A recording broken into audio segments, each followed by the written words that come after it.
তাহলে আপনার সংসারে শান্তির বন্যা বইবে। মহিলারা নিজ ঘরে গেঞ্জি পরিধান করতে পারবে কিনা? নিজ ঘরে মহিলারা গেঞ্জি পরতে কোনো অসুবিধা নাই, বিশেষ করে স্বামীর সামনে, স্বামীর প্রয়োজনে।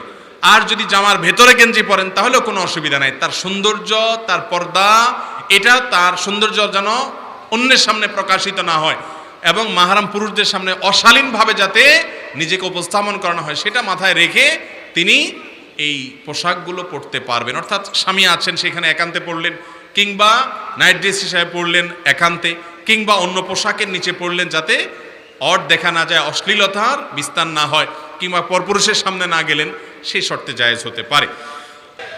স্বামী স্ত্রী সময় কাটানোর জন্য দাবা লুডো খেলতে পারবে কিনা? দাবা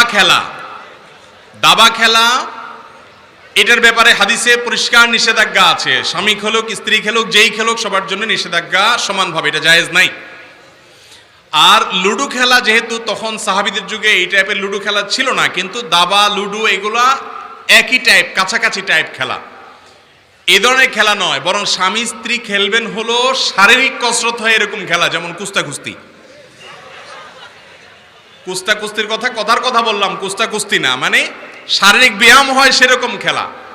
আমাদের প্রিয় নবী সাল্লাল্লাহু আলাইহি সাল্লাম আম্মা জান আয়েশা রাদিয়াল্লাহু তাআলার সাথে দৌড়াদৌড়ির প্রতিযোগিতা দিয়েছেন।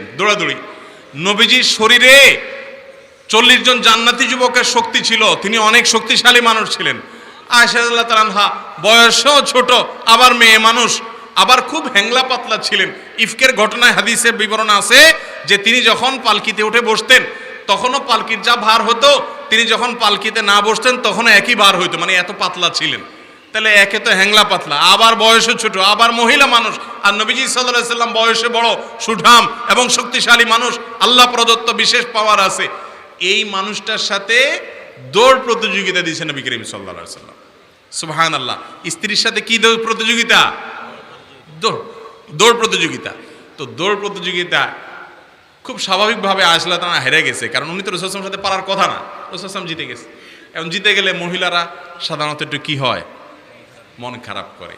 ঝগড়া লাগলেও যদি বউরে একটু জিতায় দিতে পারেন তাহলে আপনার সংসারে শান্তির বন্যা বইবে। বেকুব পুরুষ যারা, তারা কথায় কথায় বউরে শুধু দমায় রাখে, আর শেয়ানা পুরুষ যারা, তারা বউরে সবসময় জিতায় রাখে, বলে হ্যাঁ তুমি ঠিকই বলছো, তোমার কথা না শুনে তো আমার কপাল পুড়ছে। যত পাম্পটি দিবেন, যত প্রশংসা করবেন, যত বেশি উৎসাহ দিবেন, সংসার তত সুখকর হবে। আর পণ্ডিতি করতে চাবেন তো কপালে দুঃখ আছে। নবী করিম সাল্লাল্লাহু আলাইহি সাল্লাম প্রথম দৌড়ে যখন দেখলেন আম্মা জান আয়েশা হেরে গেছে, মন খারাপ, বলছেন না চলো আবার একটু কম্পিটিশন করি, তা আবার দৌড় দিচ্ছেন। এবার রাসূল সাল্লাল্লাহু আলাইহি ওয়াসাল্লাম ইচ্ছাকৃত হেরে গেছে। এই যে দেখছেন ইচ্ছাকৃত হারাস প্রমাণ হলো কি হলো না ভাইরা আমার? সেজন্য স্বামী স্ত্রী এ ধরনের বিনোদন, এ ধরনের খেলাধুলা করবে যে খেলাধুলাতে শারীরিক ব্যায়াম হয়, শারীরিক কসরত হয়। স্বামী স্ত্রী কেন, অন্য সবার জন্য শরীয়ত এ ধরনের খেলাধুলাকে প্রশংসা করেছে, এবং এরকম খেলাধুলা শরীয়তে জায়েজ রেখেছে যে খেলাধুলা শারীরিক কসরত হয়, সেখানে কোনো জুয়া নাই, হারাম কোনো কিছু নাই, শরীরের ব্যায়াম হয়, সে ধরনের খেলাধুলা হতে পারে। কিন্তু আপনি লুডো খেললেন, দাবা খেললেন, এগুলোতে শরীরের কোনো ব্যায়াম হয়? আজকাল পোলাপান দেখবেন সব ফুলে ফুলে তুলতুলা হয়ে যাচ্ছে, ঠিক না বেঠিক? চর্বি জমতে জমতে শেষ, কারণ এগুলো খেলাধুলার সুযোগই পায় না। সারাদিন ওই মোবাইল টিপে, ট্যাব টিপে, গেমস খেলে, হান করে, তান করে, লুডো খেলে। আমাদের যখন ছোট বাল্যকাল ছিল, আপনারা যারা বেশিরভাগ মানুষ সিনিয়র যারা আছেন, বয়সে 40-এর বেশি যাদের বয়স, তারা ছোটবেলায় দৌড়াইছেন, লাফাইছেন, গোল্লা খেলছেন, ফুটবল খেলছেন, হাডুডু খেলছেন, শরীরে চর্বি জমারই সুযোগ পায় নাই, সুস্থ আছেন। আর এখনকার পোলাপান ছোটবেলা থেকেই একেবারে ফার্মের মুরগির মতো হয়ে যায়, কারণ ওই বাপমাই তাকে ধ্বংস করতেছে। বিধায় এ ধরনের খেলাধুলা শরীয়তে জায়েজ, কিন্তু যেই খেলাধুলা কোনো শারীরিক কসরত হয় না, এগুলো আরো ব্রেনকে অবসাদগ্রস্ত করে। আপনি দেখেন লুডো খেলেন আর যেটাই খেলেন, যারা খেলে, এই যে ক্যারাম খেলা টেলে, দেখবেন চোরের মতো চেহারা হয়ে যায়। লম্বা সময় ধরে যদি খেলে, চেহারা দেখবেন যে বিবর্ণ হয়ে যায় এবং ক্লান্ত হয়ে যায়, এটা করা যাবে না। এরপরে প্রশ্ন হলো, এলাকার যুবকদের পক্ষ থেকে বিয়ে নিয়ে সব অভিভাবকদেরকে কিছু বলেন। যেখানে যাই যুবকদের আর্তনাদ, যুবকদের হাহাকার, যুবকদের তাদের হাহুতাশ, এটা আমাকে দেখা লাগে। সব জায়গায় প্রশ্ন যুবকরা দিবেই যে হুজুর আব্বাকে বুঝায় দেন, চাচারে বুঝায় দেন, জ্যাঠারে বুঝায় দেন, একটু আমাদেরকে যেন বিয়ে শাদী দেয়। মুরব্বীরা এগুলো লক্ষ্য রাখবেন যে যুবকরা বিয়ে করতে চায়, জেনা করতে চায় না। যুবকরা বেশিরভাগ আবিয়েতে নাকি অবিবাহিত লোকের সংখ্যা বেশি মনে হয়। ঠিক আছে, ঠিক আছে। তাদের গলার আওয়াজ, তাদের কণ্ঠ শুনে মুরব্বীরা নিশ্চয় বুঝতে পারছেন। অতএব নিজেদের নিরাপত্তার জন্য হলেও ছেলেদেরকে, মেয়েদেরকে উপযুক্ত হলে তাড়াতাড়ি বিয়ে দিয়ে দিবেন। আর যারা ঠিক ঠিক বলতেছেন যুবকরা, তারাও শুনে রাখেন, বিয়ে করার জন্য শুধুমাত্র হুজুরের কাছে কাগজ ধরায় দিবেন আর হুজুর ওয়াজ করে মুরব্বিরে দিয়ে আপনার বিয়ে করায় দিবে। আপনি বসে বসে নিজে তো এতদিন বাপের হোটেলে খাইছেন, এখন সাথে আরেকটারে আনায়ও খাওয়াইবেন। এত সহজ চিন্তা করেন কেন? অতএব আমাকে জিজ্ঞেস করে অনেক যুবক যে হুজুর তাড়াতাড়ি বিয়ে হওয়ার আমল কি?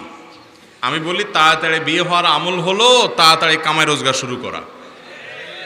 পয়সা করে কামানো শুরু করে দেন, কোনো কাজকে ছোট মনে করবেন না। যেখানে যেটা পারেন, টিউশনি শুরু করে দেন, দোকানে কর্মচারীগিরি শুরু করে দেন, ছোট্ট একটা ব্যবসা শুরু করে দেন।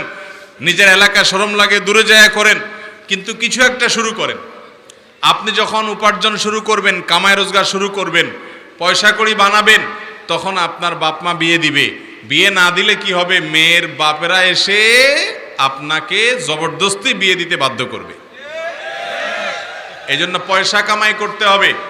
পয়সা কামাই করবেন না, মোবাইলে আজে বাজে জিনিস দেখে নিজের চরিত্র হুমকির মধ্যে যখন পড়ে যাবে বুঝতে পারবেন, আবার ইমানও আছে ভিতরে, তখন বলবেন যে না, বিয়ে তো করা দরকার। এই জন্য নিজে বাপের সংসারে খান, আবার বিয়ে করায় আরেকটা আইনা বাপের সংসারে খাওয়াইতে চান। বাপের প্রতি এত জুলুম কেন করতে চান? এই জন্য নিজেরাও এই শুধু ঠিক ঠিক জোগাড় দিলে হবে না, কাজ করতে হবে। কাজ করবেন তো ইনশাল্লাহ। আর অনেক মা বাপ আছে ছেলে মেয়ে কামাই রোজগার করে, বিদেশ গেছে মনে করেন, মাশাআল্লাহ রুজি রোজগার শুরু করছে, এরপরেও ওই ছেলে মেয়েকে সহজে বিয়ে দিতে চায় না। অনেক মা বাপ আছে এখনো এই অজ্ঞানতার মধ্যে আছে, বলে যে বিয়ে দিলে ভালোবাসাটা দুই ভাগ হয়ে যাবে, এই জন্য যতদিন আটকে রাখা যায় ততদিন ভালোবাসা আদায় করা যাবে। এগুলো অজ্ঞানতা। আবার অনেকে বলে নিজের পায়ে নিজে দাঁড়ায় নাও। আরে যুবক তো নিজের পায়ে হাঁটে না, আরেকজনের পায়ে হাঁটে। তাহলে এগুলা বলে যুবকদেরকে বিয়ে থেকে বঞ্চিত রাখার মানেটা কি? বিশেষ করে যারা যারা সিনিয়র বয়সে অনেক মুরব্বী আছেন, আপনাদেরকে আমি বলছি শুনেন বাবারে, আপনাদের সময়ে এত ফিতনা ছিল না, এখন যত ফিতনা এসে গেছে। এখন যুবকরা যুবতীরা নিজেদেরকে রক্ষা করতে পারে না। আমি তো বলি নামাজি যুবক পাওয়া যায়, পর্দানসীন যুবতী পাওয়া যায়, কিন্তু নিজের যৌবনে কোনো প্রকার কালিমা লাগেনি। এমনকি ফেসবুকে, হোয়াটসঅ্যাপে, ইমোতে বিভিন্নভাবে ছেলে মেয়েদের একে অন্যের সাথে অবৈধ চ্যাটিং করেনি, কোনো প্রকার যোগাযোগ হয়নি। এই রকম যুবক যুবতী পাওয়া সোনার হরিণ হয়ে গেছে। স্বীকার করতে চায় না পোলাপান। এই জন্য এই ঠিক আসতে বলে যে ধরা পড়ে যাব, জোরে ঠিক বলবো বাপ দেখে ফেলবে এখানে।